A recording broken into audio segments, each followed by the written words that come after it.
Well, hello everyone. Welcome to The Boy That Loved, a Boys Love podcast hosted by me, Dion. Hi, hello. Um, so ever since I made this whole new channel with, all the Boys Love content and whatnot, I wanted to get back into doing my Everything Wrong with series. Now, if you're new and you don't know what that is or what's going on, because it does sound very dramatic, more or less the title is clickbait because it's not exactly what you think it's going to be. Surprise! Spoiler alert. But basically, the format is I take a given show and I go through the character by character, give my thoughts and opinions on the characters as themselves, the characters in the story, and just give you my overall thoughts on that. And as I go, you learn how I feel about this series as a whole. Now, usually when I first started doing this, it was for shows that I just watched on my own and need to react to because you got my thoughts and opinions for the most part when I reacted. However, as you guys may or may not know, I don't really watch these shows on my own anymore. It's very, very, very rare that I would do that. So I decided, I'm just going to continue doing everything wrong with, despite me already reacting to the show, to kind of do like a final hoorah, final, thoughts and opinions type of thing. I'm glad I'm bringing it back with Only Friends, as you can see by the title. Only Friends just ended, and I have some thoughts and opinions. I feel like I can't really express those opinions like how I wanted to during the live after show we used to do on Saturday with this show. So today would be a perfect time for me to actually get in where I fit in. You know what I mean? I'm not saying I didn't have a voice during that time. It's just sometimes it's kind of hard to kind of really get into the nitty gritty of things when there's like a group of people that we all are trying to get our opinion across. You know what I mean? So like this is the perfect time for me to really, really, really get into it. With all that being said, make sure you guys subscribe to the channel, become a patron, link below for some extra content, and I think that's it. So let's get right into it. Okay, so before we get into like the main characters and supporting characters, we're gonna get to the side characters that came along. Not came along, but who were kind of like more minor. We'll start with like Mew's moms. So we have the mothers. Um, I think they're fine. They're fine. I don't. They don't serve a large purpose. It would have been nice for them to kind of be more of a presence, especially when Mew was going on that bender of him doing cocaine and partying and skipping school. I wish they kind of came through heavier in that part of the story. But overall, they seem like nice ladies, and they seem like they really love their son. And it's nice to see, a character have two moms. I don't think I've seen that in a Thai drama before, so it's kind of nice to see that representation, which is always welcome. I was kind of shook by that. I guess we'll lump in San's parents. His mom, she was cool. I think she was a little misguided when she was trying to, I don't know, tell Ray to pursue Sand and all these things, but she don't know what's going on with him and how terrible Ray was to Sand. I think if she knew, she wouldn't be like kikiing with him, but I think it would have been nice if she did her due diligence, maybe talk to Sand about this or something, because they seem like they're besties. Sand and his mom are like besties, and I love that dynamic. I just wish she had something more to do, and I wish because she basically shipped them together. Like she was the one that Sand told that he liked Ray. He told his mom. I think even before he told Nick. I think so. Yeah, Nick didn't know until he saw them kissing in the house that night. So yeah, he told his mom first, and I wish she kind of was used more. I'm not sure in what way, but it would have been nice to see her a little bit more present. Another springboard for Sand when he was going through it with Ray. I know he had Nick for that, but it would have been nice to have his mom there too for that same purpose. And his dad, I I don't see the point of the dad character. Him being there serving no purpose. Sand had no desire to reconnect with his father or connect with his father in the first place. So bringing him in and having him be a part of the scenario didn't make any sense to me. It didn't go. We haven't seen him since that last scene where when Ray and Sand got back together, kind of reconciled, whatever the case may be. So that didn't go anywhere. It didn't serve no purpose. His character unfortunately didn't serve any purpose. Um, who else? Oh, we have Ray's dad. I like him. I think that out of the I love when they do like these dad characters like this, where they're very active in their sons or daughters' lives, and they really are just trying to do their best, trying to get along to get along. I like the dad in Dark Blue Kiss. Oh, I love that dad. I love the dad to be my favorite. Pear's dad, even Kui's dad too. I love these dad characters who are really just great guys.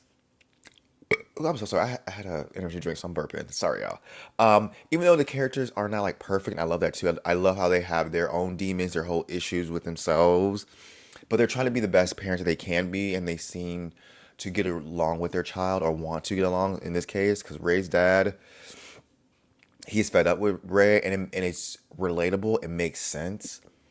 He's doing all he can to help his son, and trying to get Santa. They pay him off to help him out, and are doing all these things. I'm like, you may look at that as like, damn, dad, you can't be paying people off, but he's at his wit's end. He has no other option. He doesn't know what to do. His son almost killed people when he was in that car accident. Like it was wild.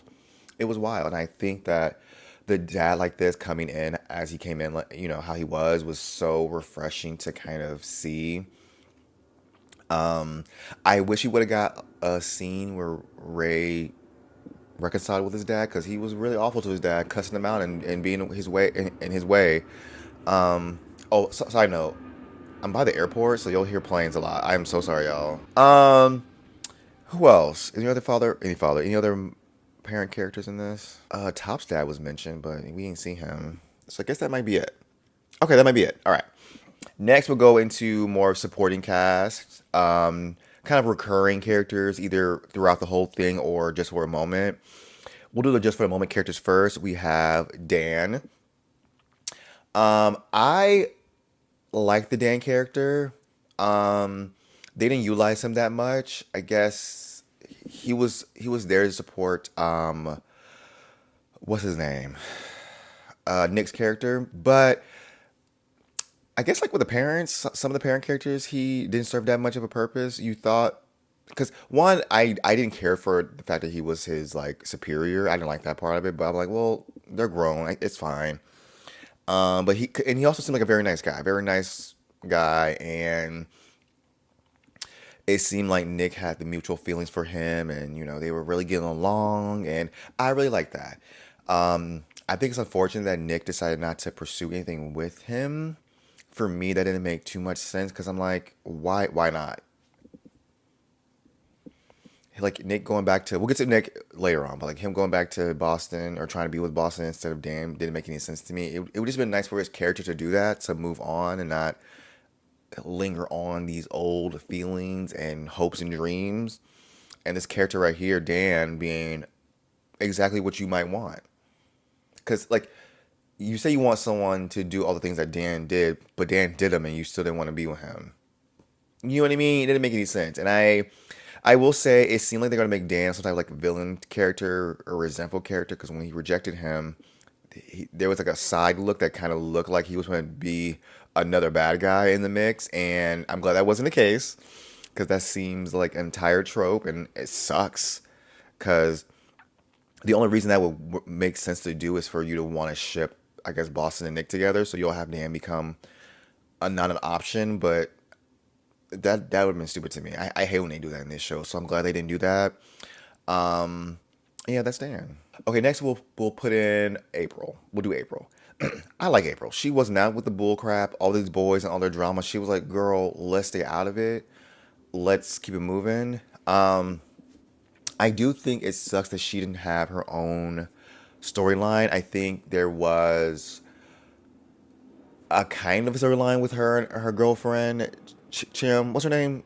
I'm gonna call her Che, because I don't know how to pronounce her name correctly. When that whole thing where Ray aired out her business, for me personally, it would have been nice if you would have saw that happen. She vocalized it. She gave us verbal exposition on her dynamic with her girlfriend, how she feels. But it would have been nice to see it actually happen. So when stuff hit the fan later on, we had the setup for it. I think having constant verbal setup in a show like this makes the impact not impact. Like I could care less that she trying to make it up to her girlfriend at the end, talk to her about, what Ray said, what Ray aired out. Because there was no proper setup. You know what I mean? Like it's hard for me to care. I feel like I'm just wasting time. But if they would have showed April or showed the scenario early on, and even had April in the show a bit more, I like that she was more of a supporting character and she was always present. If she was more present early on, just kind of being there more often, so when her girlfriend situation came up, it would have been like, oh yeah, that's April's part of the group too in a way, by proxy. You know what I mean? So it would have hit a bit more when that came up. But despite her not really having much to do, I like that she was somewhat of a voice of reason when she was like, "Girl, forget these boys. They are grown. Let them figure it out themselves." She's so real for that. Because her girlfriend out here stressed and pressed on the regular because of what's going on, and April's like, "Girl, we got you doing too much right now because look how you're acting. These boys got you stressed, and they can figure their stuff out. You don't need to be Captain Saberho for them." And she's so real for that. I like April for that. I love that she did that. I'm like, yes, April, please.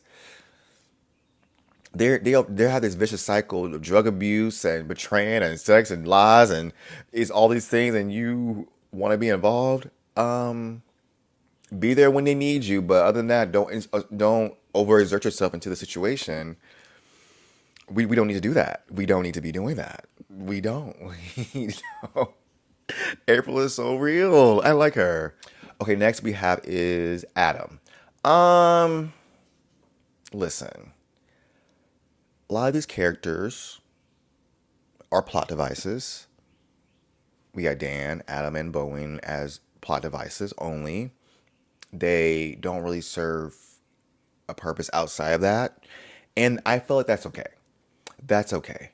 However, Dan was very much that, and Bowen was very much that. But Adam, they try to give him like a little story arc, or I guess his story is supposed to like mirror Nick. It's weird because so he comes in, he's old girl's brother, right? And basically, you know, at this time, Boston's on the outs with everyone, and he's the only person that he knows he's familiar with that he can kiki with. And old boy's over here trying to get his V card. He wants to try be with a man for a minute, and he is kicking it to Boston.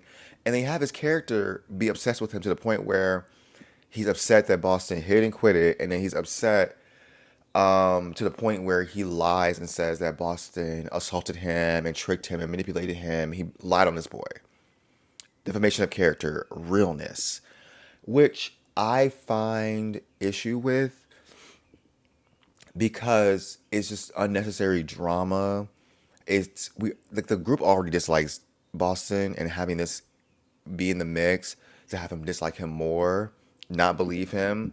I'm not saying this type of storyline can't be used like how it was used, but having it half after all the stuff that already happened seems like unnecessary salt in the wound type of thing. It would have been nice if the same scenario happened where he slept with him, but it was a good deed. Like Adam appreciated Boston for, helping him figure out his sexuality, and maybe Boston could have been a guide or be a better friend to Adam than he was to Mew. It would have been a great character moment. It would have served two purposes. One, Chim, her, it would have she would have maybe softened towards Boston because of him helping her brother. As we've seen, he can't talk to her how she is. He can't really kiki with her that much. That's why he kiki with Boston. So maybe she would have been appreciative of Boston of helping her brother out. Maybe she wouldn't have liked him sleeping with him, but she would have been like, you know what? My brother seems a bit happier. He's a bit more open. Maybe he doesn't want to talk to me or anyone else because he had these feelings he couldn't express. He didn't know what was going on with his sexuality, and you really helped him. And it would have been a great character moment for both her and Boston if that was the case with this character, instead of making him a cautionary tale type of thing. I don't know. To me, it was a poor choice to have him be like this. And then in the end, him getting his own story beat where he like tells the truth. I don't know. I like that he told the truth, but that seemed the severity of it seemed very intense, and maybe it was isolated. I don't think he told people like the whole school that Boston did this, so it wasn't like a national news. So like I guess, but I don't know. It, I wish the character was utilized how I said he should have been utilized. I know I'm not a screenwriter. I probably don't know what I'm talking about, but it would have been a nicer. It would a change of pace. It would just like kind of mess a little bit of mess, but like in a positive direction rather than deeper into mess. What this show kind of did at the end, it kept digging deeper and deeper and deeper. I'm like, damn, I want to get out now. It's not fun anymore. It was fun the little first time. Like, oh, we got a little bump in the road. We have a big hole, but now we're still in this hole. We're not getting out. Ooh, I don't know about that. Okay, next we have this Jenny's character. I think her name was Yo. I like her, but I was kind of not annoyed, but I thought we wasted time with her little story beat in that one episode where she was breaking up with her man. There was no setup for that either. It just kind of happened. And like since her character wasn't as present as these other characters, it was hard to care when that did happen. Not saying I did sympathize with her in that storyline, but there was no actual setup or payoff of it because they offhand say, "Oh, this is my boyfriend." Like she told us that they were together, and we were like, "Okay, work," but there was nothing there. And then they're breaking up after we haven't seen them for episodes. Now all of a sudden they have a breakup storyline. So we didn't see them get together. We're seeing them break up, and then their issues they had just magically resolved itself in the end, and they get back together. You see what I mean? There's not an actual story being told. If she would have had in the show like a side story in the back happening, this is what they should have did. They should have her like we seen them flirting or dating or whatever the case may be with her and her man, and they finally get together after maybe a couple episodes. But she's also present because she was there for. Like, she's friends with me when she's friends with Sand for real, and I guess Ray too. I guess all the boys, but like those are the ones she was around the most. It seemed, and it would have been nice to have her around them more often, especially Mew. I think that one scene when Mew was in the club dancing with her, and that was it. But if she was there more often, just as another springboard for Mew to talk to Kiki with, like she's a bar owner, having all the boys come to talk to her about what was going on, even Chim, like her, it would have been great to have them talk to her. So she's there often. She's only there just to as a springboard, obviously, but she would have more of a presence so we can care and she can kind of because she did have that kind of dynamic with Sand, but we she only talked about herself with Sand in that one scene when she made up with her boyfriend at the end. We Sand didn't talk about her with about Boston or not Boston, but about Ray and like what's going on with that. And I know Nick is that for him, but they're both in the same boat where they know they should be with these boys, but they still are with these boys. So there's nothing much there to go off of because they're kind of having the same conversation over again. And they know what's up, but they just keep going back and kind of tease each other.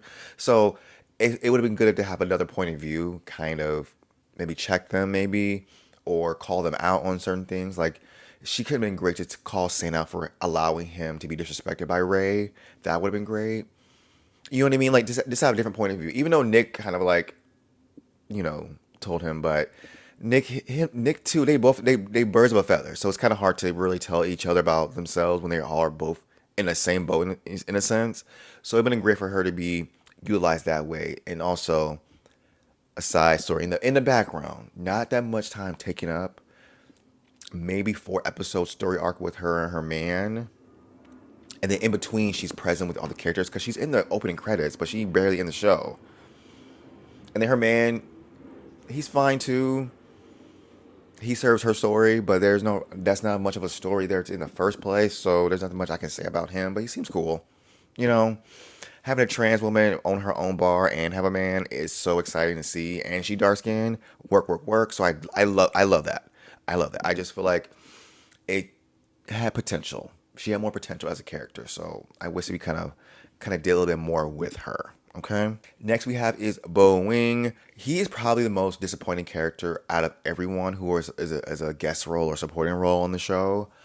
Because number one, my main issue with him, his motivation to do the things he did. Like, why is he trying to mess with all three pairs. And the third pair was not, he didn't actively try to do nothing. He just happened, it was fate. He met, Boston at the bar, made out with him. But his character essentially drove a rift between these two like he did the other two pairs. But the other two pairs, why was he doing the things he's doing? Why we don't get to know why he did the things he did? What was his motivation? He was brought up early on in the series. Sand and Top had all these issues with each other, and they stem from this one boy, and we didn't get a flashback to what happened. We could have got like how the episodes on YouTube are broken up to four parts. It could have been a part one or two of an episode, especially after he got in the fight with him in the bicycles in the parking lot. Boom. Next episode at the beginning, we flashback. Because Top talked to Sand in the hospital. If we would have got a flashback scene before that to kind of give us context, it would have been great. We get to see Bowie's character. Maybe he's always been like a slimy, sleazy character. Way back then, he was disrespecting Sand. He was, there's a reason why Top maybe dumped him, I guess, or I don't know who dumped who. I don't remember. I think Top might dump. I don't know. But anyways, it would give us so much more context. So we can see his character, how he is. So when he came back, we can be weary of it. Sorry, airplane. Because I think we're already weary when he came back, but it wasn't. We had no reason to be beyond. Oh, that's the ex coming back into town. But if we would have saw the storyline between the other two boys, it would have prepared us to be even more suspicious, more ready for what he could be doing, because we saw how he was in the past, and we haven't seen him since, especially in the main timeline. So there's no reason for us to think he might have changed or what the case may be. And it would have gave us context to his motivations. Cause maybe he just has a complex with himself, and he has to take everyone's man or be the center of attention or whatever. I don't know. Because him going over there and trying to bust down Mew and kiss him for what? Especially when, like I said, there's no flashback to his character. He seemed like relatively friendly with Top, and Top, to the point where Top called him when he was going through it. Why are you betraying Top now? And we have no reason to believe that he would betray Top, but he did. But like, I guess we went with it because obviously he's the ex, and he hurt Sand, so he must be bad because he hurt Sand. That is the only thing I can think of when we think of his character to go along with his mischievous acts. I'm like, well, he hurt one of the characters, so him being messy as he was checks out. But I'm like, that's not enough information for me to really to go with it. That's why I kept calling him a goofy cartoon villain. He would just cause a mess to cause a mess. And it just came after the boys all went through all this crap and then trying to get into a new normal. And you have Bowen jump in to mess things up after we just try to get things back on track. It was very frustrating to watch. I'm not saying those things can't happen, but just to having back-to-back issues, Mew and Top having their issues and them getting back together, and then just to have him come in and mess up and stall out the situation, stall out their getting back together. You could have did something else with that. It just seemed underbaked, in my opinion. Like, him doing that just seemed like mess for the sake of mess, and it was very aggravating. Especially right after the whole Mew and Top thing, they kind of like got rid of him. He went directly to Sand and Ray to do the same thing. And I'm like, why are we doing this? Like, I don't understand his character. I like the actor. I'm glad that he was included. I just wish the character was done differently. The whole motivation thing really grinds my gears. I just don't understand that. Him trying to get back with Sand, despite he has a man and like he don't care. I'm like, why are you doing like it's why? And Sand like almost buckling under that pressure, and then Ray making out with him, and then they're just having a three-way almost. It just seemed messy for the sake of being messy, rather than trying to tell a narrative or whatever the case may be. And after we already deal with a bunch of mess, it just makes all the characters unlikable. It made Mew look very unlikable, like he is mad at him, mad at Top for sleeping with Boston when they weren't even together. But he over here hooking up with Ray and being with Ray instead, and then now he's trying to get back with Top and then mess with Top's ex. okay, Mew, what is you become more unlikable because of that. Same with Ray. Ray being as awful as he was to San, I know you're going to say, like, well, San sent him away, so it looks suspicious. I do not care. It would have been great if Ray was like, you know what, I trust you. I'm about to go home. You handle this, and San handle it. Ray showing trust and restraint, not to butt in and control things and do things his way with San would have been great. Having San finally stand up for himself and not let someone disrespect him would have been great. They could use Boeing for that purpose to show growth with each of the pairs and, you know, to show that Top is not really out here cheating on Mew or wants to cheat on Mew because he didn't really want to cheat on. He didn't want to sleep with Boston in the first place last time. Having Bowen come in to showcase that, perfect. Which they kind of did, I guess. Top didn't sleep with him. He wasn't trying to be with him, so I guess they kind of did. But to show that Mew really trusts him now and not be phased by Bowen or didn't like allow Bowen to kind of get between, because Mew became what he hated. So like it just sucks that that was the case with that. You know what I mean? So whatever. I just disappointed with this character. Like, we could have had more. We could have had something better, but we didn't. So oh well.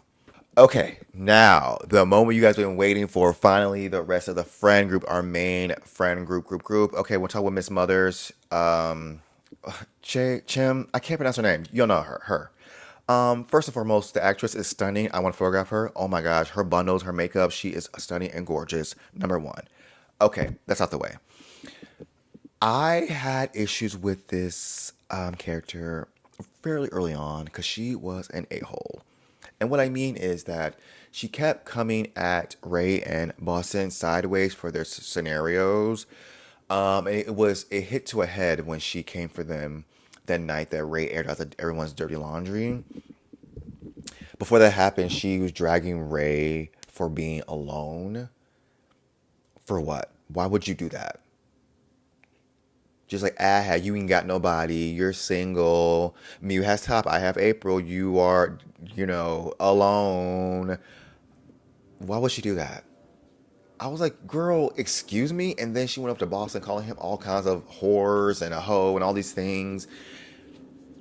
She really pissed me off. She really did. And then her shipping Top and Mew together so hard and I know she likes Mew the most. She sees him as her little pet, her bestie that's pure and innocent compared to Ray with the drug abuse and alcohol and stuff, and then Boston being promiscuous. And she just thought Mew was just the pinnacle of a man. I don't know. And her to ship him without really considering what's going on. Now, I'm glad that she didn't really come at Top sideways and kind of be suspicious like Boston and Ray were, but she still was out here pushing and pushing and pushing him out, really kind of like looking back. Like, you just want your friend to have a man just to have a man.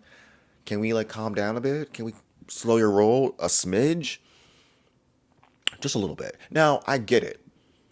When she got her leg hurt and Top pulled up on the scene and helped her out, I love that. It serves a purpose. I love that. But with her character being an asshole when Ray aired her dirty laundry about her in April, I did not feel bad for her. I was like, that's what you get. Because you just came for him. Don't start none, it won't be none. You know what I mean?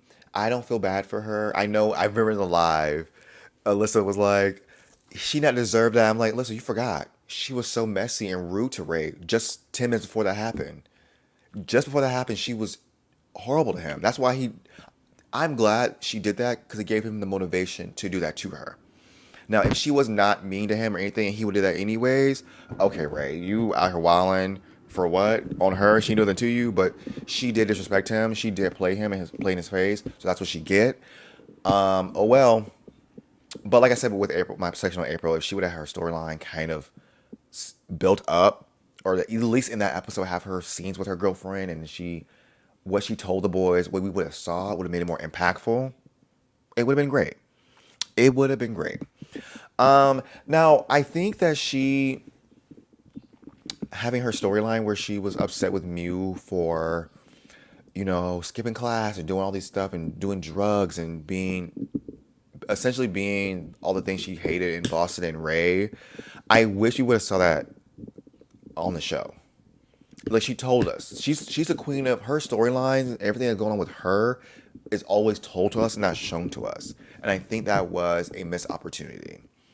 If you would have seen maybe Mew be mute, like rude to her, ditching her, kicking her to the curb, like doing all these things to make her upset. So when she wanted to go off on him in the club and break Mew and Ray up. And remember when they were in the club, and April told her like, "Girl, no, come sit down," and she just told us all the things that Mew was doing. If we would have saw that happening, saw her pain and her anguish, because it was hard to really feel for her at the Halloween party when she broke down and saying like, all these boys are doing me so dirty, everyone's hurting me. If you would have saw that happening early on, especially about maybe an episode or two of her reacting to Mew's behavior in real time as it was happening, would have been a better payoff. We would have been like, damn, he really out here playing her. She's really out here trying to save him. He's not listening. He's being rude to her. He's not that nice guy that he was towards her. Because they were like this. We saw it early on. They were very good besties, very affectionate, very like, it was very cute, their friendship. So to have it be the opposite now that he's dating Ray, it would have been great. That would have been so great, because I did like her character, how she was in the Halloween party episode. However, the payoff wasn't there for me. Like the emotional payoff wasn't there. Like I saw her frustration. Like, girl, I'm frustrated too. Like they out here wilding. Like her team up with Top was, I like that. But her breaking down and having like this whole grandstand moment where she cussing them out because everyone's playing her and like hurting her. It just didn't feel. I didn't feel the feels like I wanted to, because the show didn't really set that up. You know, and that's one of the biggest missed opportunities, especially because she's also in the opening credits and she's also on the cover art. Like when all the boys, she's the only other person in the mix. Why not have her have more significant things to do? And I'm not saying she can't be the best friend of character, a springboard character where they talk to her about things, but she had story beats. Her and April, that could have been more fleshed out, like I said, with seeing stuff. More things with her brother. I know she has emotional scenes with her brother, like he came out to her and like whatever the case may be, but it would be nice to see her dynamic with him, why he doesn't want to talk to her, maybe her behavior towards Boston and Ray is something her brother has seen. You know, how she treats these gay men, how she talks to them all kinds of crazy. If that could have been a reason why her brother doesn't talk to her about what's going on, even though she's a whole gay girl. Like, you have a whole gay sibling, you can't talk to her about your gay feelings. Showing how he feels about her because the way she's been acting, and her realizing I'm in a way homophobic. If you're this kind of gay, I hate you. If you're kind of gay that does this, I'm gonna drag you. Maybe I should look inward and not be that kind of person with my bigoted thoughts. Her have her own story arc like that would have been great. Oh, that would have been so great. We would have had her brother support her story. We would have had Boston and Ray support her story. It would have been great to have her kind of have an arc, especially being one of the main characters. You know what I mean? Now, towards the end, I do feel a bit more indifferent towards her. I think in the middle, I was kind of disliking her, but now at the end, I feel like, okay, I don't feel always about her. Actually, I think she's fine. Like, you know, her trying to make amends with Boston was kind of, I like that she tried to, but it was kind of half baked. I mean, the way she was towards him and her being like, girl, it's fine. Well, you can join the project again, or like apologize to us. You know, I don't know. You know, maybe I don't like her anymore. I was like indifferent, but now I'm thinking about like she wasn't really great at the end either. Like I thought she would get better after that party, but she kind of did almost. I don't know. Next, we're talking about Nick. Okay, Nick. I like Nick. I like his demeanor. I like his whole thing.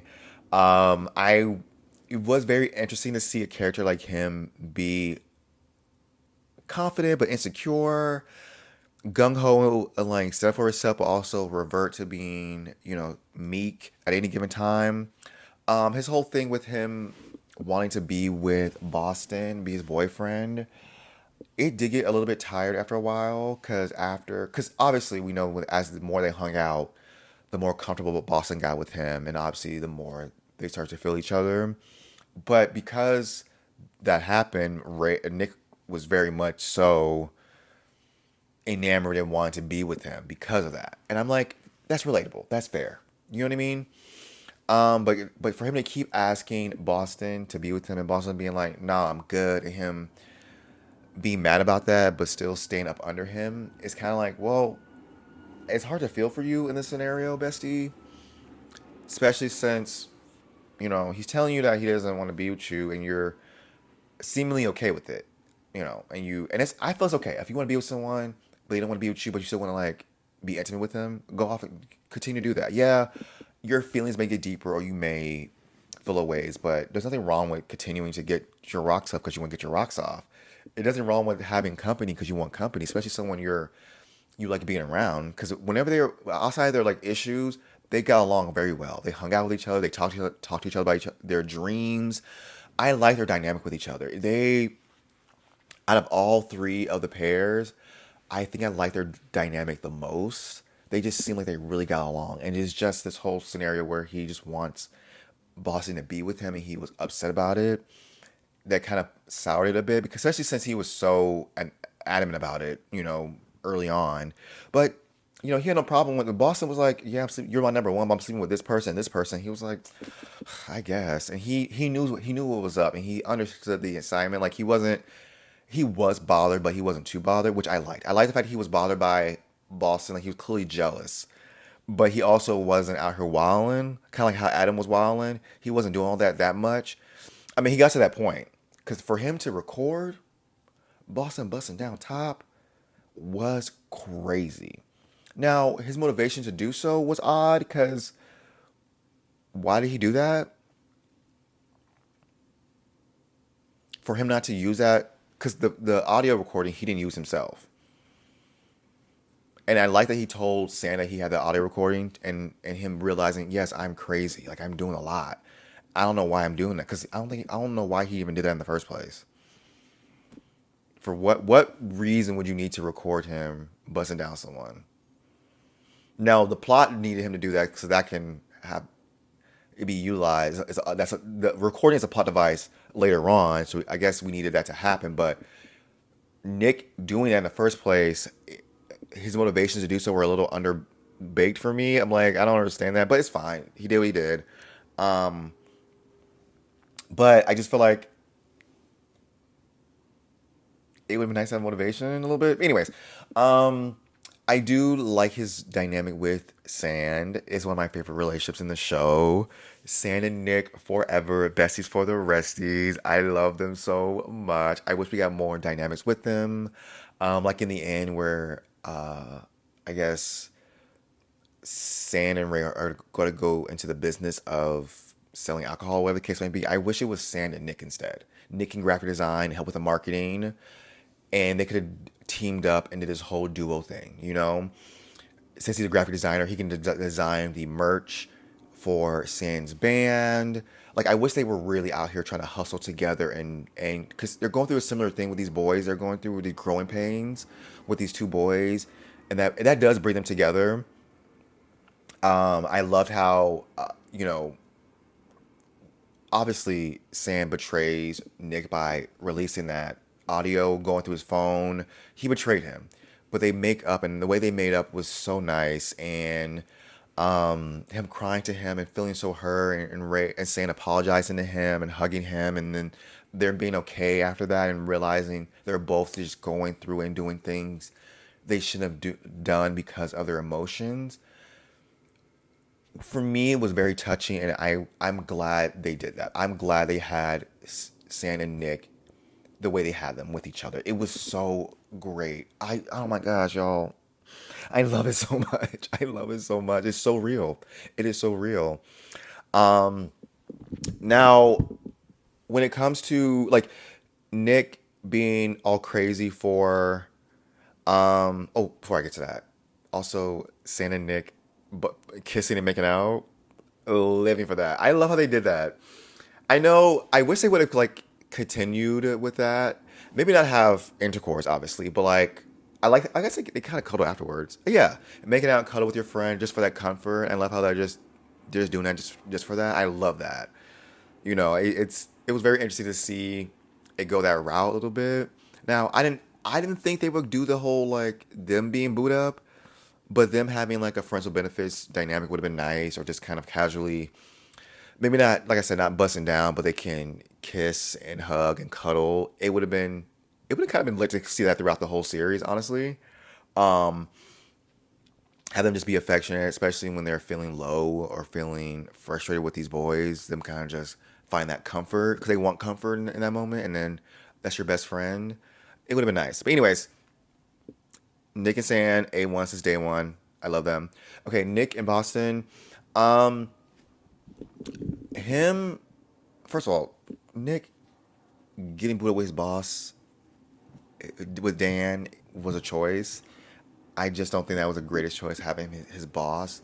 I think him being booed up with Dan is nice. Just I wish the relationship wasn't that, but it didn't end up mattering in the end. It wasn't like him being a graphic designer or whatever the case may be didn't serve his character that much. We barely saw him do anything, and we saw him working there, but like what was important for him there? What was the job? The job itself wasn't important. You know what I mean? I wish it was, especially since like all the characters, their like personal goals were on the back burner. Like Boston Photography, Mew, I mean not Mew, but Top having the hotel and Sand and his band and his hustle with the alcohol. Those stuff that came up, and I like that they came up, that they went nowhere with those types of the aspect of their lives, which is a missed opportunity to me. I think that would have been a better filler, because there's some filler scenes and filler episodes throughout the series. Having us do storylines with their personal goals and stuff would have been a better filler for me. It would have fleshed out their characters more, got to know them better more, maybe see how they respond in certain situations a bit more. Something different than the relationships being the primary focus of the show. You know what I mean? Like we can have side stories with their jobs and their whatever the case may be. You know what I mean? So I think there's a missed opportunity there. But anyways, I don't understand why he's not with Dan or he rejected Dan. Now I will say, if he doesn't want to be with someone, he or she shouldn't have to be with them. So if he didn't want to be with Dan, obviously he wasn't with him, which I do like. But that's the same scenario I would say about Boston. You know what I mean? Like Boston doesn't have to be with Nick just because Nick wants him to. And the same scenario goes with this. Dan, he doesn't have to be with Dan because Dan wants to be with him. I like that they did that, but I'm also like, I don't understand why you did that though. You want love and respect to someone to be with you who wants to be with you. This boy is showing you that. And for the show to have him go back to Boston, who's not giving Nick again what he wants, is a bit disappointing. We've already tread these grounds already. He wants us from Boston. He can't get that. There's someone else who will actually do that for him. And he says no. So you didn't want that. You want, I don't know what you want. It doesn't make any sense. It doesn't make any sense. I think it sucks that this came about after, his whole thing with Boston. He was finally come to terms where he's not going to be with him, and him having someone else to actually do the things he wants. He being like, nah. I'm like, you were just preaching about that. Why not try this out? I don't know why he didn't.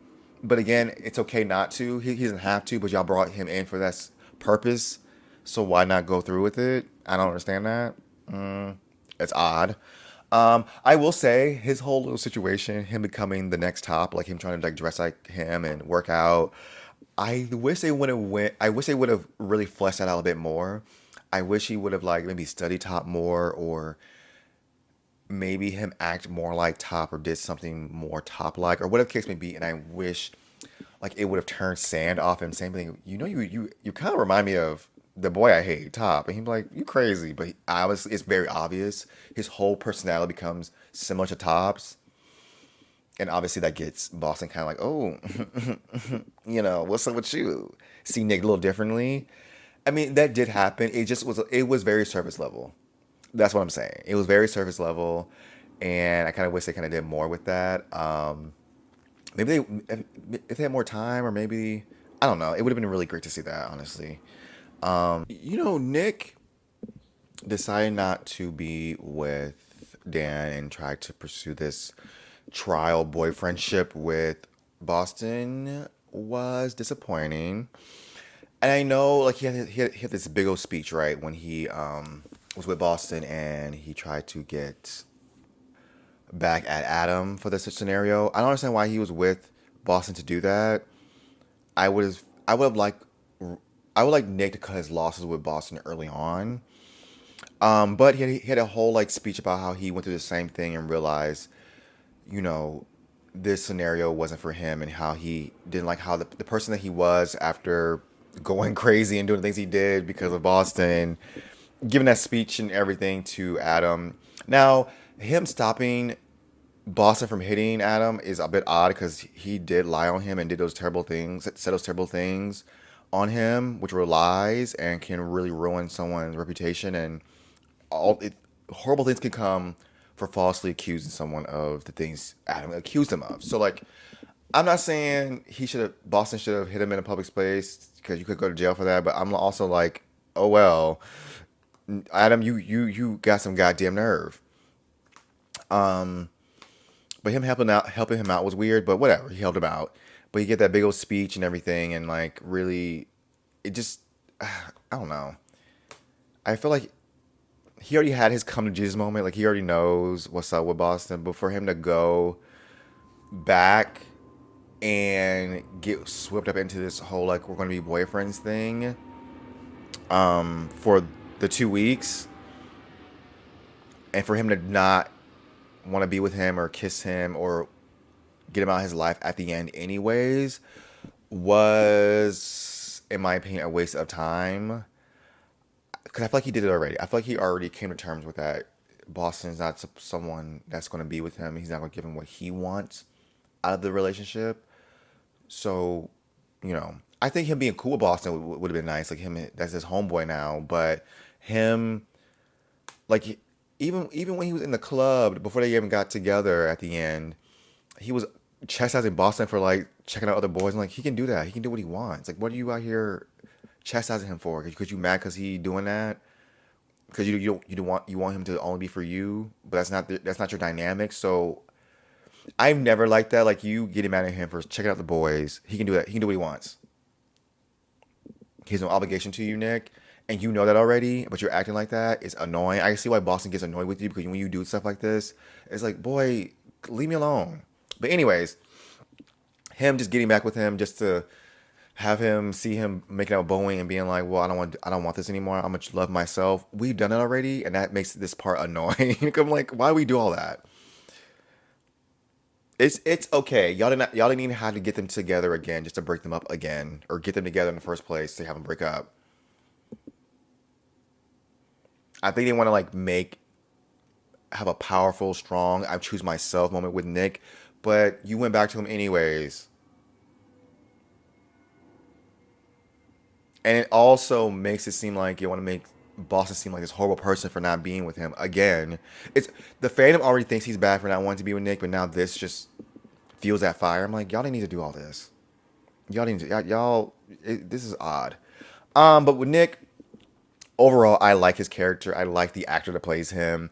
I think that this was a great way to show different types of queer characters, from the good, the bad, and everything in between. Um, I think next time, just give him more motivation to do his actions. Next time, let's flesh his character out. Because, like, why did he move in with Sand? Is something going on with his home life? Why did he pick graphic design? Like, it would have been nice to get to know these characters a bit more, especially some of the characters that. Because, he's the main character, so he had a lot going on. But, like, his whole thing of wanting to be with. His whole main goal was Boston, for the most part. It would have been nice to have something else going on with him. I know, yes, his graphic design. You guys are going to mention it, I know. But it would have been nice to have a little bit more. A little bit more. Okay, the next we have is Boston Baked Beans. You know what? I like Boston, but I do feel like they did him dirty in the end. And let's talk about it. Okay, so Boston being promiscuous or sleeping around, I was worried that they're going to kind of have a message in the show saying like, if you sleep around, you are a terrible person. If you sleep around, you should not be trusted. If you sleep around, you deserve ridicule for it. We should shame you. We should make fun of you. We should bring it up all the time. If you sleep around, you're going to be alone. Your lifestyle will only end up in misery. And they kind of end up telling that same narrative. I was like, maybe they'll subvert my expectations and not do that because I really don't want them to do that. But they did it. They did it. Um, And I was hoping that wasn't the case, especially because of the fandom. The fandom, seeing the comments and people like really bashing Boston in certain aspects, because he's out here sleeping with this person, that person, just out here doing that. It's very telling and it's very upsetting because his whole thing of him not wanting to be with Nick, in my opinion, is fine. They're like, oh, but he loves him. He likes him. He likes him. Duh. You can like someone. You don't have to be with them. Relationships are not easy. Relationships are not necessary for your well-being. You're not happy because you're with someone. Honestly, a lot of times people's happiness are tied to one person. So what happens when that person's gone? You have no other happiness or other things going on with you but that person, and it's tied with them and they're responsible for your happiness, is very wild. I mean, you've seen the scenario with him and Nick. Nick's state of mind, his whole world is shattered because of Boston. He has so much stock in Boston to the point where he's acting batshit crazy. You see, and I don't know if him getting with him would have made that different, but now we see, at least early on, his mental state is dependent on Boston being with him or not with him or whatever the case may be, and it was so upsetting to see. But Boston's not responsible for that, and he's not a bad person because he doesn't want to be with him. He's not a bad person because he sleeps around. I just never liked that message that the show was giving. Now, people do come for you and shame you for those things, and Homegirl was that character in this show, but it's just the fandom at large also being that was odd to me. Now, what I will say is, him betraying Mew should have been the relationship he tried to rectify and get back. That's a missed opportunity. Now, his motivations for recording Mew and Ray way back when, I don't know why he did that. I don't know what's his deal with his issues with Mew. I don't know why, because the character himself, he said like he just did just to do it. He has no real reason, just that he wants to do it. Which I don't think, in some scenarios, I don't think that's a bad thing to have. Him just wanting to bust down, but maybe having a reason why he had no loyalty to Mew might have been nice. No loyalty to Ray might have been nice. I don't. Maybe he, even though they're friends or they're classmates, he feels disrespected by them, so he doesn't care about them. Actually, that would have been nice if we would have seen maybe offhanded jabs at him from other characters more often early on. I guess they kind of did. I don't know. It didn't seem like there was a reason for Boston to really betray Mew beyond him saying like he just wanted to. He just wanted to have top one last time. And I guess that's a good motivation, I guess. You realizing, but it would have been nice if him trying to mend his friendship, realizing he hurt someone that he supposedly cares for, and realize he can't be reckless with everyone's feelings. Maybe he's not dating these boys. These boys fall for him. They like him. And he's like, no, I don't want to do that with you. I don't want to have that baggage or commitment or whatever the case may be. I like that. But him having the opposite feelings towards his friendships would have been nice. You know what I mean? Like if he would have wanted to rectify him betraying, because what did that accomplish? You didn't end up getting top, but you got top, but you didn't get him like, as a regular that you wanted him to be. So, you know what I mean? It would have been nice to have him wanting to mend his friendship with Mew. That's a missed opportunity. But I do like his dynamic with Nick. When they were like, get along, he can. I love that so much. I liked his style, his grace, how he carried himself. Even though it sucks that he had a nonchalant, I don't care, like, guys, it's no big deal, persona. Like, he's like, girl, yeah, I slept with him, but like, I gave it back to you. Like, it's fine. Like, get over it. Let's be fine. I was like, this is wild for a character to have. I'm kind of living, because like, how can you chastise a character who doesn't think his actions are a big deal? You know what I mean? Now it did come to fruition when Mew had the evidence that he bust down this boy, and he was recorded. He has footage of him getting, busting down, and he was scared that it's gonna mess up his dad's campaign, and and that's something I really wish they would have delved into, because he seems like him and his dad are on the same team in a way. He really respects his dad. He doesn't mess things up with his dad. His dad and him have a great relationship. It would have been great to see what's up with that. Why his dad's, because he may not care about the boys he sleeps with, or even his friends, but he cares about his father and that campaign. It would have been nice to see that dynamic. You know what I mean? Like, it would have been great to see him break down and be so scared that Mew's going to release this for someone who doesn't care about nothing. I wish it would have shown us a little bit more of him, very much so bonding with his father and that being a very pivotal relationship with him. Or maybe it would explain his behaviors, why he's so reckless with his friends. Because his dynamic with his father is very cutthroat, or very like, maybe his dad got betrayed, and like, we have to look out for ourselves. If you want something, go get it just because you want it. Don't let anyone stop you. That would have given us more rhyme or reason to his actions a little bit more. If they would have did that, and his dad looking out for him, and him also looking out for his dad by, moving in a certain way, maybe not like, not being wants to be recorded or have anything out there so he doesn't mess up things. Like, it would have been great to kind of have more story beats with Boston and his character outside of the mess he's causing with his friends and Nick. You know what I mean? It would have been nice to kind of have that pushing his character forward. But I do like he has a goal in mind. He wants to go to New York, be a photographer, all the things. Verbal exposition of his life or what he wants to do is nice. I really appreciate that. And I love his, like, I just want to be free. I just want to, indulge in the, sexual desires and do my photography, and just, I do like his demeanor. I mean, it sucks that he betrayed Mew, but also I like that he just kind of carefree and just things are not a big deal, and we're just doing y'all being dramatic just to be dramatic, and like, you know, I like that. I like that, actually. I like this character. I guess that's why I'm so bummed how they treat him at the end, because all these other characters got forgiveness and grace and time to redeem certain aspects of the relationship with someone else, but the show didn't let Boston do that.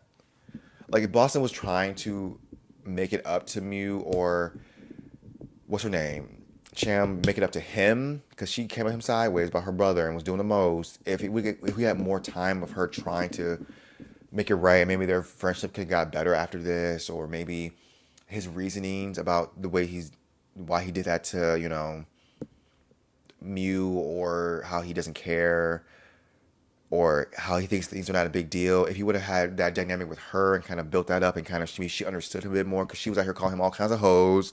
Maybe he could have dragged her for that and kind of come to a better understanding. It would have been nice. But no, she was like, girl, I feel bad because I came at you sideways, but my brother was lying. But it's okay. Come through. I'm going to invite you over. It's fine. Apologize to us. And then he tried to make it up to Mew, but we didn't have much time for that to develop, so it didn't go anywhere. Obviously, Mew was like, "Well, I want to forgive you, and I want to forget you. I'm done with you," which is fair. But him trying to make it up to Mew at the end, apologizing at the end, was a choice. Was definitely a choice.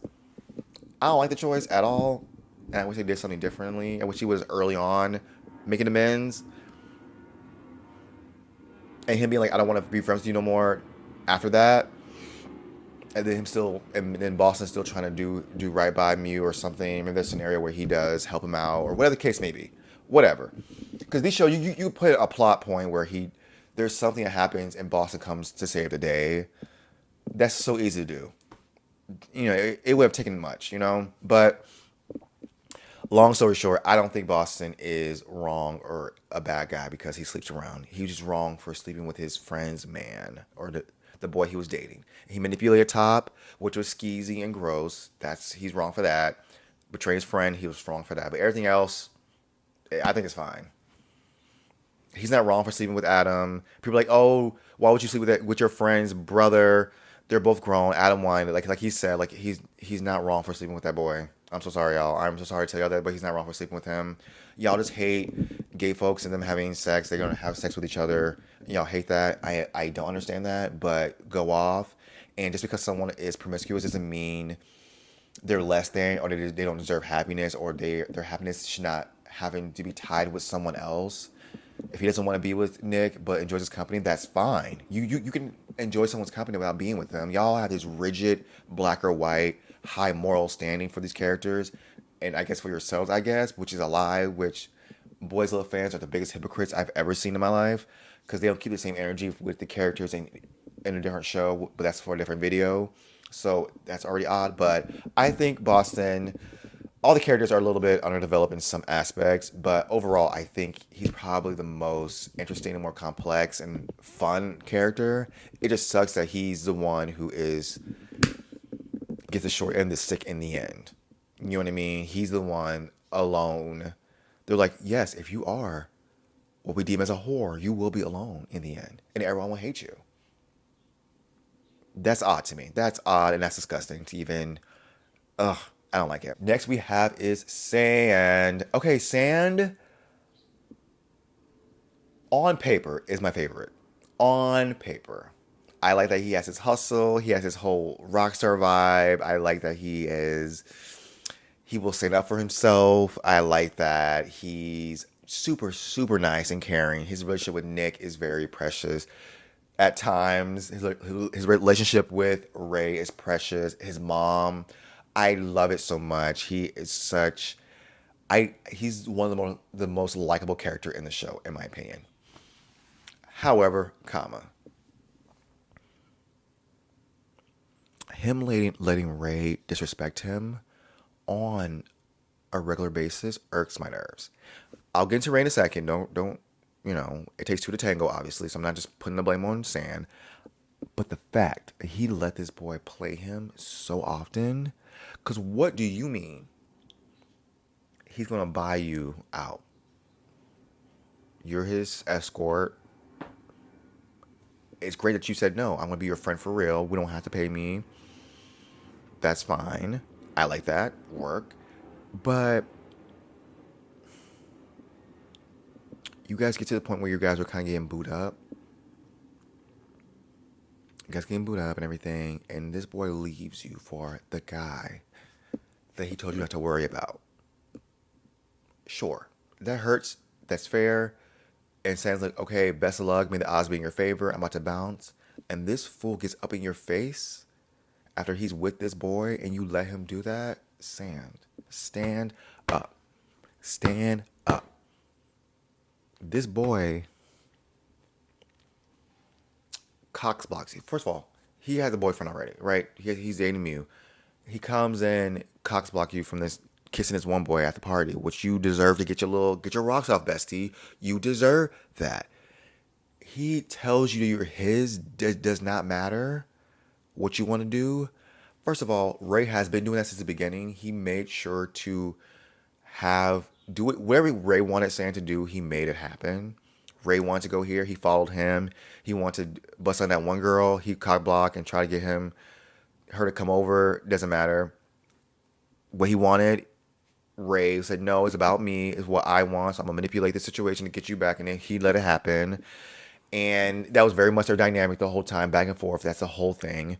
Now, when they were good, when they were like getting to know each other and they went on that date and they hung out at the thrift store and they're like busting down on the low. Like, it was so fun to see them together and their dynamic. And it sucks that at that little after party at the house, after he had a deep conversation about his dad and his mom, we really got to know these two characters the most out of all the characters in the show. I love that so much. I was really shipping them together. Like, okay, let's get them together. They have some growing pains, yes, but like we're in a good space. And for, freaking Boston to air out, Ray's laundry about him liking Mew, I was like, oh my god. Speaking of that, someone in my Discord, they made a comment about Sand being a B word. They call him a B word because he didn't let Ray talk about what happened or what Boston said about Mew.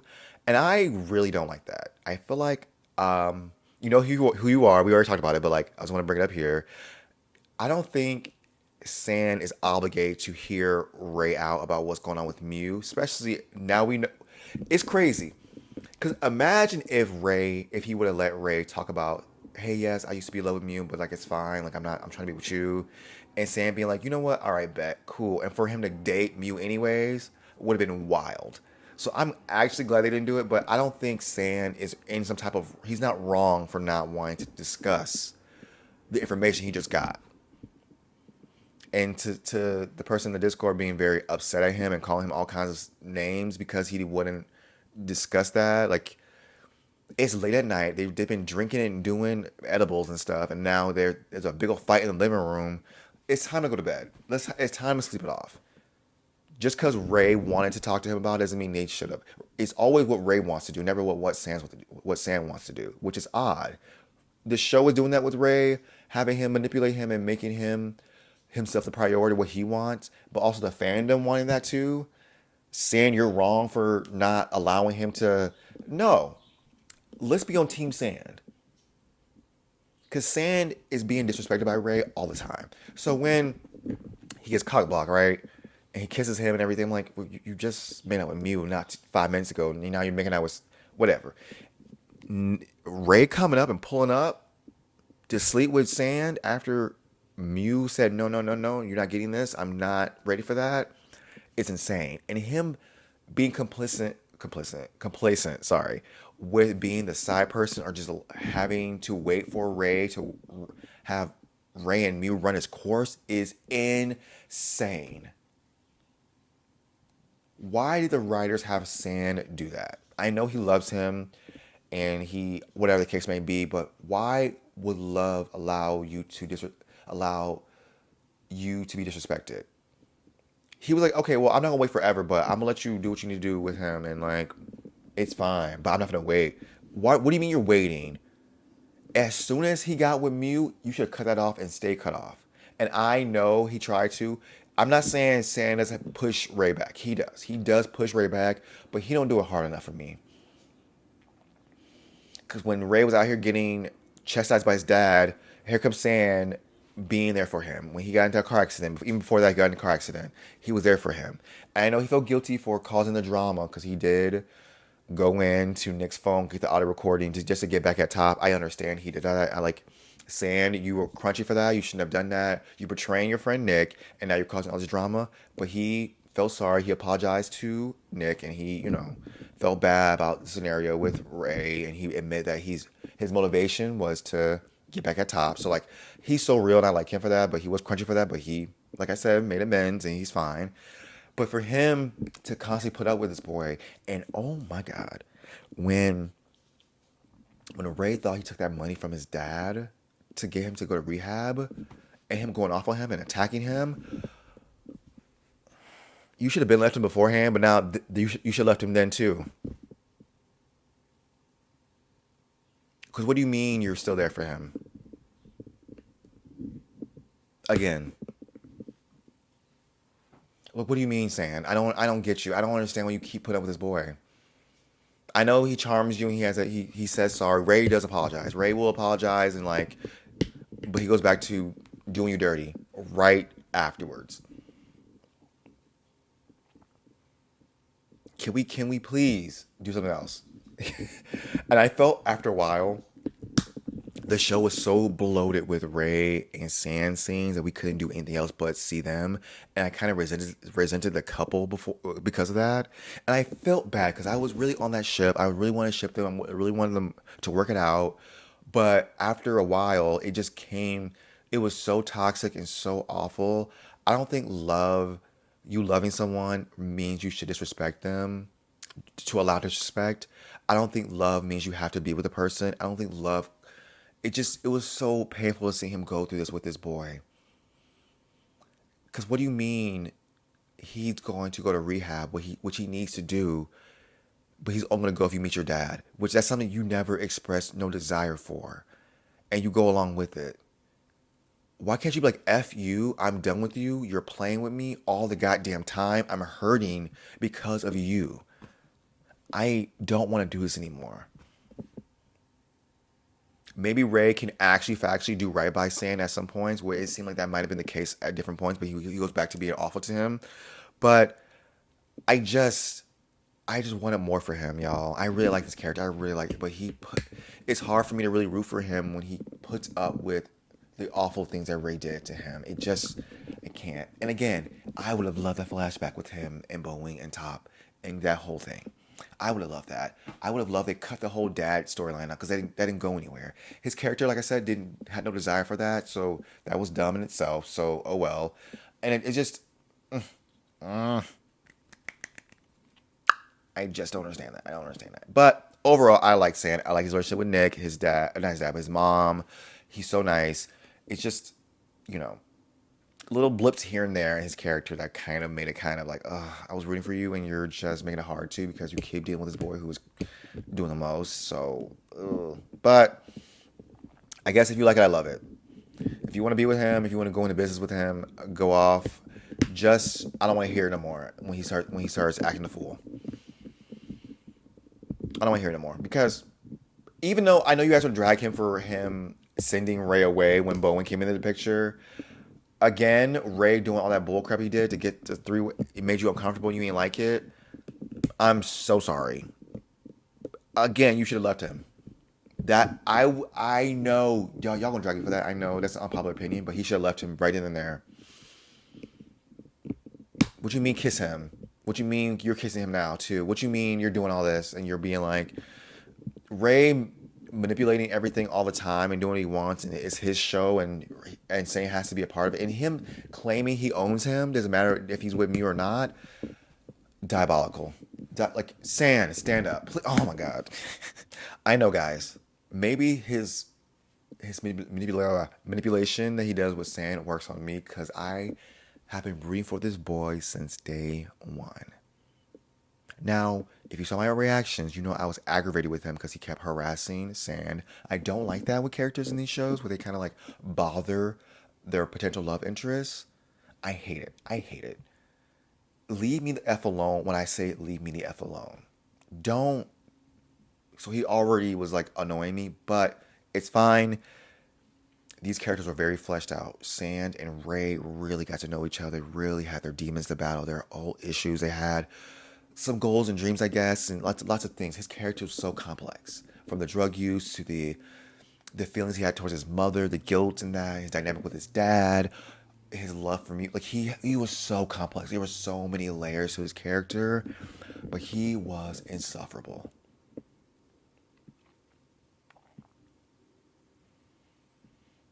Because what do you goddamn mean? You don't like Top because you love Mew? Fine. I'm going to give you that. Go off. Don't like this boy because he's with the guy you want to be with that rejected you. Oh, fine. Whatever. Now, you trying to be cool and kiki with Sand. Y'all kissing, making out, smoking, busting down. And now you're like, wait a minute, I like him. And let me see what's up with him. Go off. Get what you want. You want to be with him. You want to see what's up with him. And he kind of giving it back to you. Go off. Yes. I was on that ship. I was. It's the way you act. However, when he kissed Mew, when he was sleeping, gave me the ick. Disgusting. Because what do you mean you're forcing yourself on this boy while he's sleeping? Disgusting.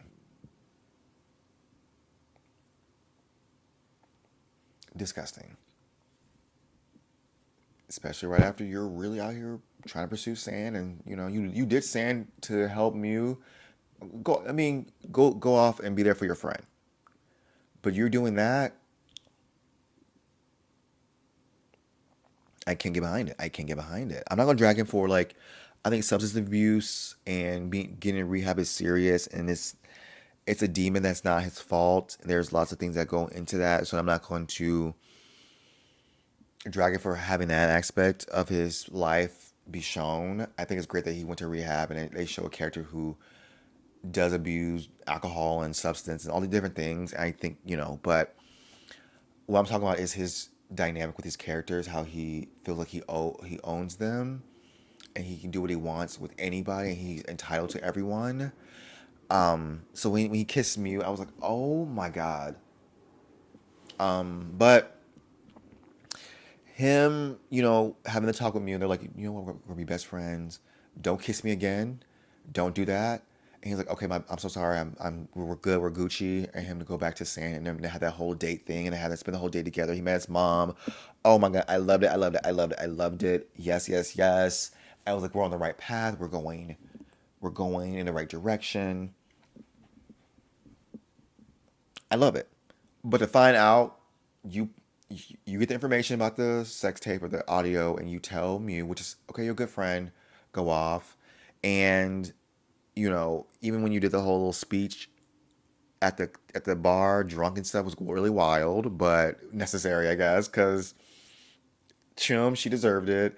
And Boston did play you the other night when he outed you, like your feelings towards me to San after you had a great day. So he kind of messed y'all up a little bit. So drag him too, and that's what he gets. But you out here driving under the influence is insane. And you're upset people making a big deal is insane. What do you mean you're mad at your dad for cussing you out? Yes, I understand you're hurt and you just got in an accident, but you could have killed somebody. You could have killed yourself. You could kill other people. He has to deal with you with this scenario with you on a regular. What do you mean? I wish you would come at me sideways, talking about some mad at me because I'm yelling at you. Excuse me? Are you mad at that San and people are coming at you like, oh, y'all keep calling me an alcoholic or whatever? I'm like, this is what you're doing. What do you mean you're mad at them for saying that? Are you not seeing the actions, the results of your actions? Are you not seeing that? So for Santa making like a big deal was upsetting to see. Not oh my God, Ray. Sorry, for Ray to make like a big deal was upsetting to see. I'm like, oh my God, he's becoming more and more likable as we go along, as we go along. But for him to have San be there for him and help him out again, and with this time with a soft touch, he gave him a little bit tough love, but he did it softly. For you to date me right after that is insane to me. And for you to expect San to be your friend still, and then expect only San to bust down with you, he should have went to jail that night. At first, I was like, I don't know. I don't want him to go to jail. No, because I like Ray. I like Ray. But his actions make it hard to like Ray. So he should have went to jail that night. Because what the hell do you mean? So you really out here dragging top for sleeping with Boston, portraying your friend, doing him dirty, whatever the case may be. And you go do not even the same thing. Because Top didn't actively go cheat on Mew. And he didn't cheat on Mew. He wasn't his boyfriend. Ray is his boyfriend, and he actively went and cheated on him. Kissing another man up on another man that's not his man. Actively did that on the regular. In the music room, at the party, made out him at the party, and it was like, you're mine, no one else's. I don't care if Mew and Ray aren't, one true pairing at the end, they're not going to be together. He still did him dirty, and they did bring it up. Sam brought it up, Top brought it up, Mew brought it up, but there was no consequence to that. Mew should have cussed him out. He should have cussed him out. Yes, they should have made up and been fine, like they did. I thought it was precious, but for Mew being like, "Girl, you hypocrite, right? You wildin'. You're doing the same thing. You're no better." No, no. But what really got me upset, guys, is he tried to get into Mew's pants, and Mew said no, and he had a fit. Because you saw when Top tried to get into Mew's pants, and Mew said no, Top said, bet. They got ice cream instead. But what did Ray do? Cuss him out, yell at him, make him feel bad, and then go bust down the side piece.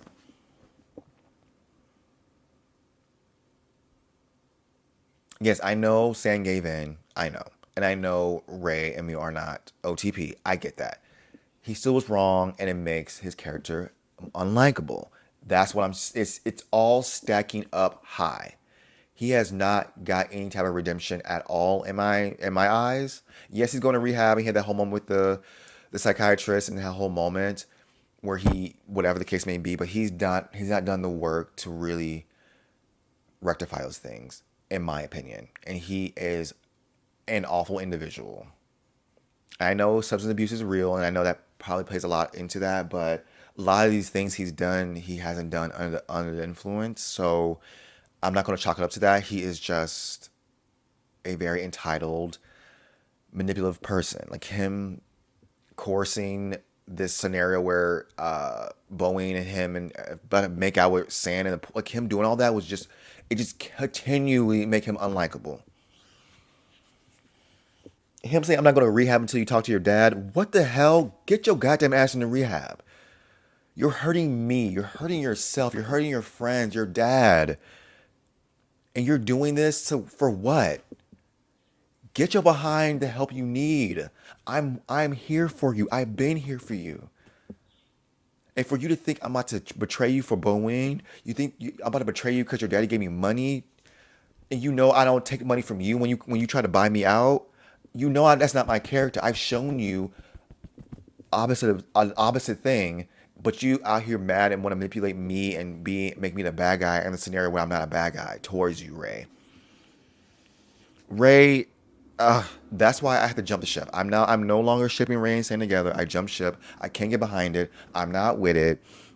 He is my least favorite character in the show. He is actually awful, but I do stand him. So I hate that. I think it's because the actor. Cao Tong is such a good actor, and some of the aspects of his character I do sympathize with Ray with, and I think that's what's really getting me. I'm battling my inner demons with him because he pisses me off, and he's disgusting, and he's horrible, but I want better for him.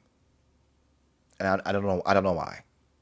But he's still my least favorite. He's still the worst person on the show. But I really like him. But I hate that I like him. But he pisses me off. Next we have is Tatiana. I like Top. I said this during the live. He really respecting a character. This is Top. He respects Mew so goddamn much. Like I say, when Mew didn't want to have sex, Mew said, "Don't sleep in my bed. Sleep on the couch." Bet. When Mew wanted to know this, that, and the third, he told him this, that, and the third.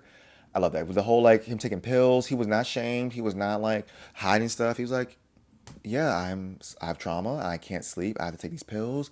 I'd rather not. I like to be with people." And I think that's why he's like a playboy because he just sleeps with people just to have someone to sleep with because he hates taking the pills, which I think is very interesting. I think Top is one of the more interesting characters. They don't explore that much, which is unfortunate. But I think his whole thing is very interesting. Like we never learn about his like family and like beyond an offhand comment or him just saying certain things, verbal exposition about the hotel chain and his dad. Like we don't really know much about that, but there's something there that I really want to know, and he just to me is so great. Like he saved Ray from going to jail with the cocaine bust at the party. When a whole girl hurt her leg, he was there to aid her. When Mew got hit by that bike, and he was ready to raise hell to find out who did it. Look at the cameras. He was not going to play with nobody when it came to certain things. He is a nice guy, helping everyone out. It took, and I know people really hated him in the beginning because he slept with Boston. But like I said, I always say he didn't actively go out to cheat on him, and he didn't cheat on him because he wasn't with him. But we'll call it cheating, whatever you want to call it. He didn't actively go do that. Boston had to do all these stunts and shows and manipulate him and show him this and do all these things for him to doubt it. And he gave in. And then after that, Top blamed himself. He's like, I'm the fool for falling for that bull crap. I'm realizing I'm dumb for doing that, which people make mistakes. And like being self-aware and holding yourself accountable, he's best boy. I'm so sorry. I know y'all hate him. I get it. I don't get it, actually. But y'all guys told me y'all hate him, so I'm gonna rock with it. Him being like, I'm at fault for sleeping with you. Stop effing with me. You're betraying your friend. I'm not gonna sleep with you no more. We're done, so get out my goddamn face to Boston. I thought was so delicious. Now you may be saying, hey, he should have told him about Boston, which I would have not told him either. I know that's not like the right thing to do, but we only know the information because we're watching the show. If Mew didn't know about this. None of this stuff would have happened. That's why we need that audio recording to happen for so Mew can him it can break up and like whatever the case may be. It's all a plot device. But outside that those circumstances, what does it serve Mew and Top's relationship if he told him he slept with Boston?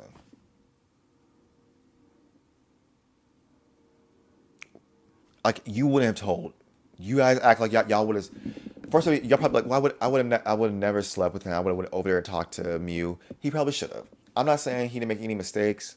He did, but he's not a bad guy, and at all. He took accountability for it. He tried to make amends for it. Outside that, sleeping with Boston, he was great to Mew. Took him out on dates, showed him a whole new world. Went to the library with him. He was that very Disney Prince archetype that Mew likes, and I can see why they like each other. And it was showcased. I like when the boys love. I like when they like each other, and he really liked Mew, and he really showed that. Like they're outside doing that school assignment, whatever the case may be, and being very affectionate with each other, and going on dates with each other, and just it was so nice. I just think it was so great. I think it was so great.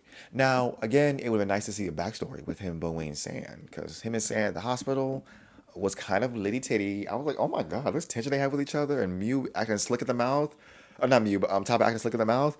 Oh, it was delicious. I was salivating over that. It was so good, and like, I did not like Enchante or Boss and the Babe, and I think out of all three of these shows, I did like Force's characters the most out of all three of those. Um, but I think his performance as Top was my favorite. I like this character Top. I like how he played him. Um, and I will say though, him pursuing Mew aggravating me. I mean, like after the fact, he trying to get back with him and try to make amends. It aggravated me because I'm like, it's okay to make amends and you know clear a name or make it up to Mew because you really love him. But after a while, after especially when Mew started busting down Boeing low key, I just hate that he tolerated that. Like I love how he cussed him out. He did kind of get Mew together a little bit, and it did end up leaving when he came over to his mom's house.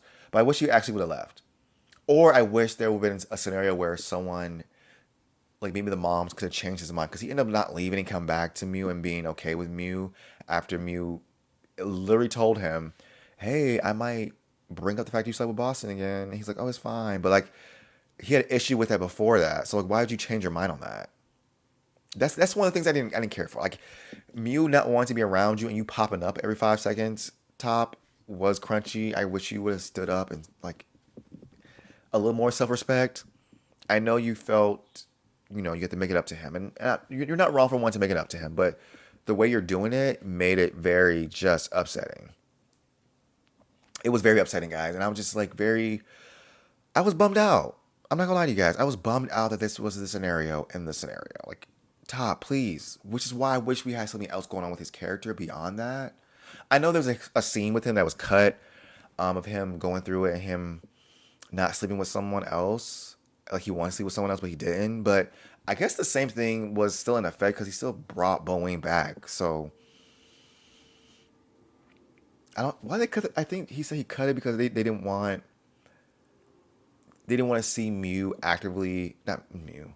They didn't want to see Top actively go out and potentially sleep with someone else when he's trying to get Mew back. It would have made it would have fueled the hate towards his character, but it would have made more sense to not have him pursue Mew anymore and Mew being like, I want to forgive you, I want to forget you, and him being like, okay, bet, I'm going to do my own thing now. I'm sorry that this happened. I'm sorry that I slept with Boss. I'm sorry I didn't tell you. I will be better for the next man and keep it moving. It would have been nice to see that. I would have liked that because he's not wrong for moving on from that. He messed up with that boy. It didn't work out, and him moving on is fine. But to have him pursue, I get it, him pursuing Mew again and then having him sleep with someone else would have been kind of like, girl, what you doing? Which is the scenario he was in the first place. Him pursuing Mew and then him sleeping with Boston, girl, what you doing? It would have been the same scenario. So I can see why they cut it. Like I get it. I just y'all could have went a different route with his character in that aspect if that was the case. Um, Now him being with Mew is fine. I could take it or leave it. I really like his character, and him making up with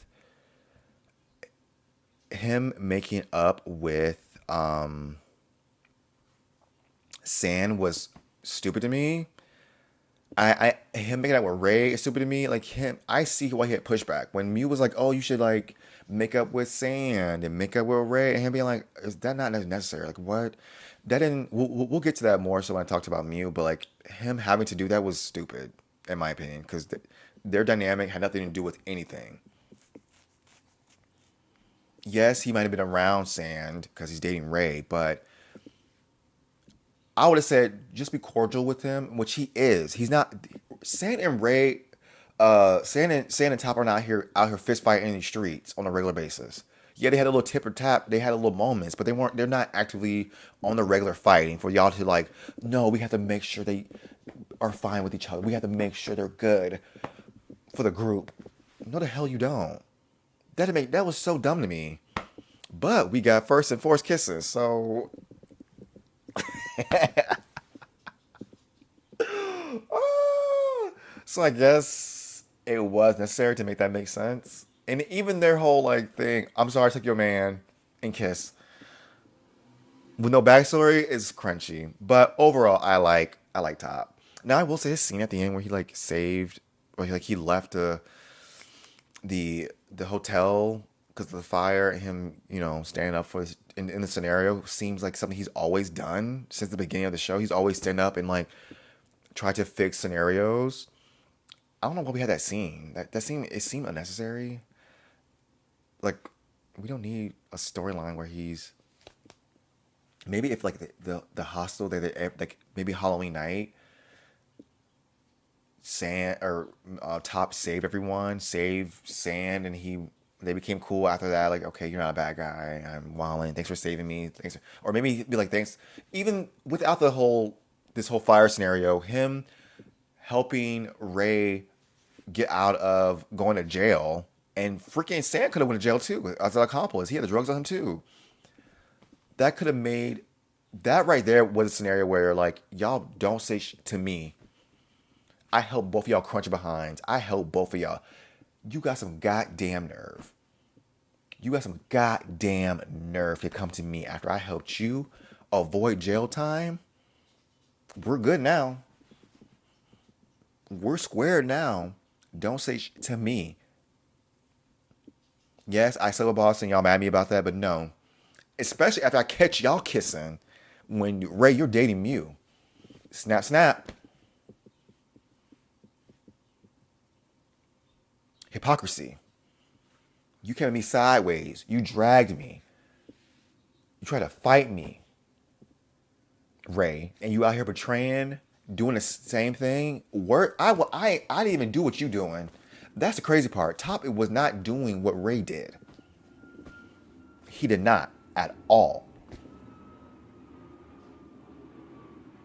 But he has to make amends and be cool with them. Hell to the no. Hell to the no. Last but not least, we have is Mew. Okay, so here is the tea. I like Mew for the most part. Now, him being, very meek, very quiet, inexperienced, I like that part of his character because he also was very vocal. He wasn't a shy character. He stood up for himself. More so later on, but even before his transformation, he still was like, I don't want to have sex with you. I'm not going to. And that's that on that. Period. Ray, I don't like you kissing me. Dunzo. We're not doing that. I don't like that you did that. Or no.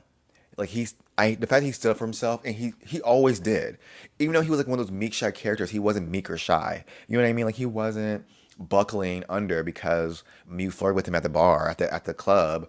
He wasn't like, he was like, okay, let me see what's up. Let me see what's up with you. You know what I mean? Like I love that. I love love that actually. Now Mew, I'm thinking looking back because Mew at the end pissed me off a little more so than Mew in the beginning. But I think Mew in the beginning was very. He was that boy. He was that guy. I like that. I like that actually.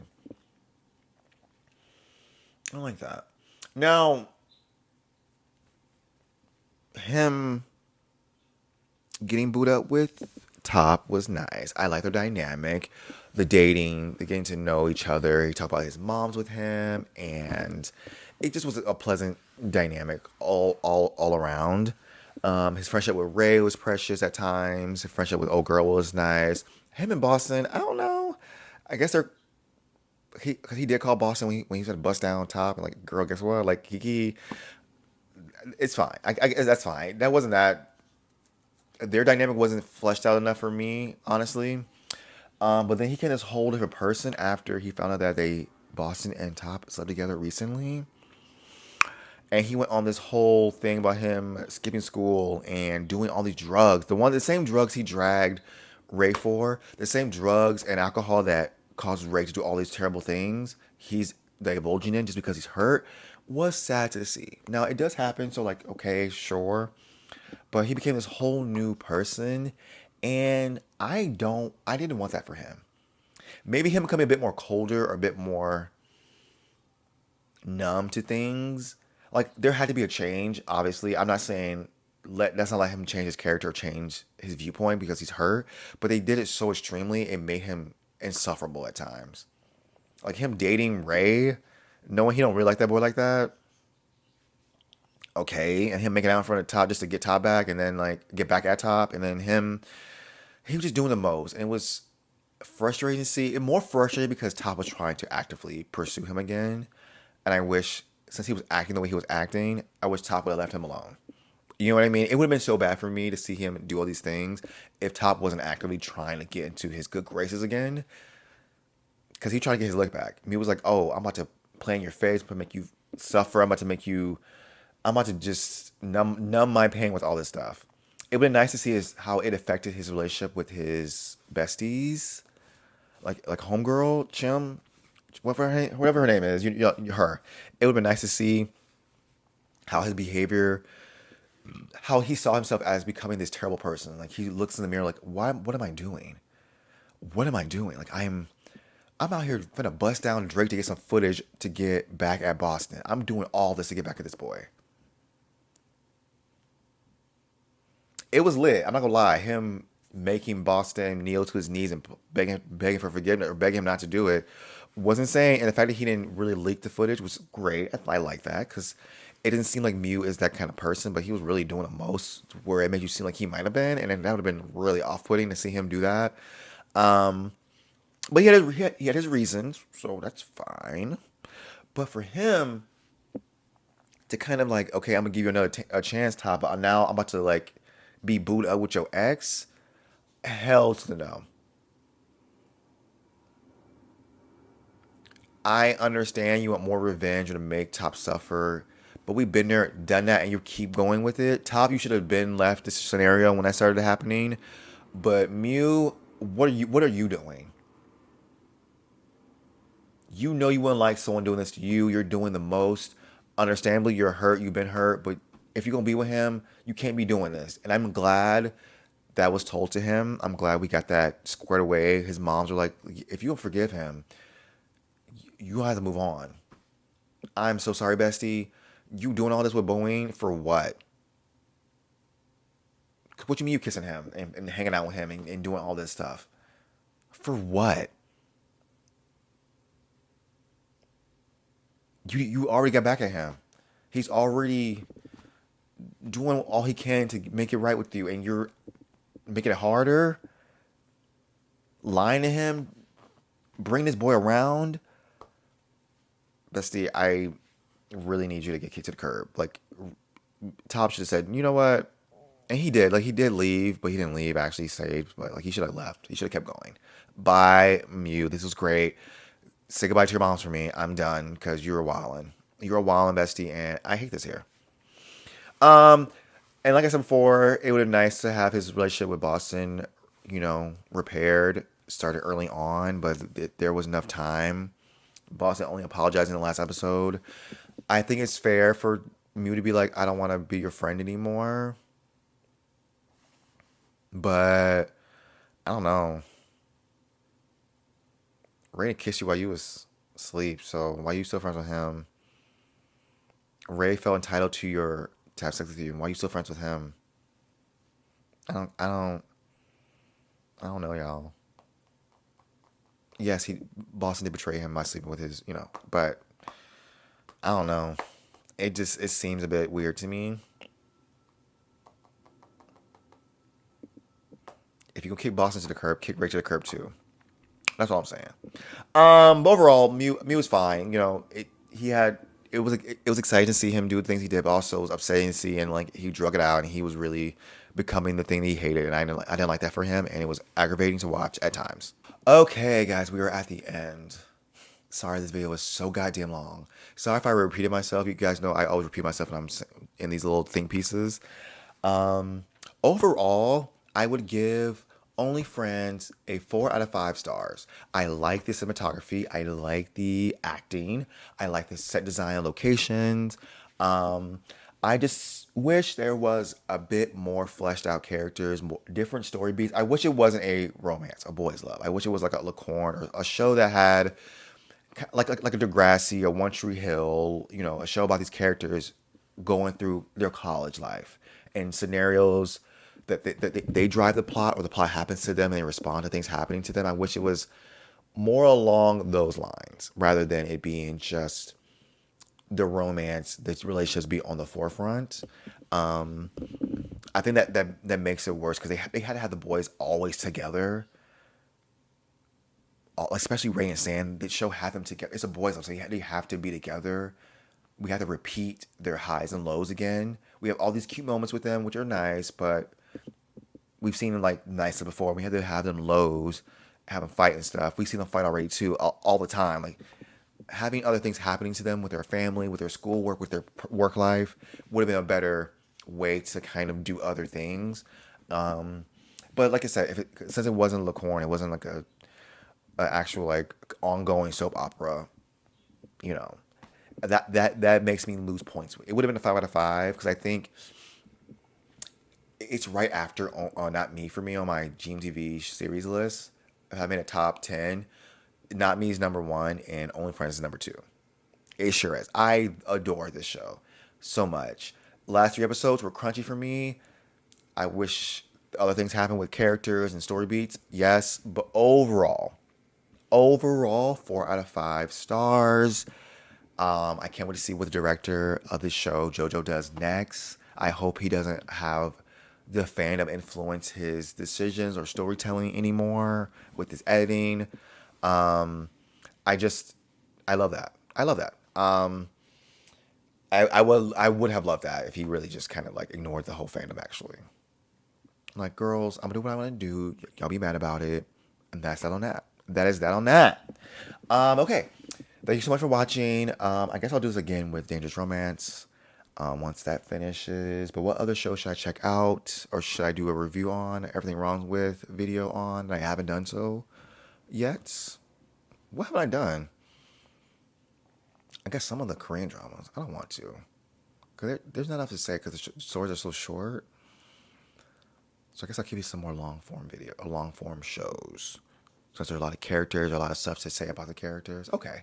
Well, anyway, sorry for that whole little side conversation I had with myself. Let me know your thoughts below on the characters, the show overall. Let me know what you think about what I just said, and I will see y'all in the next video.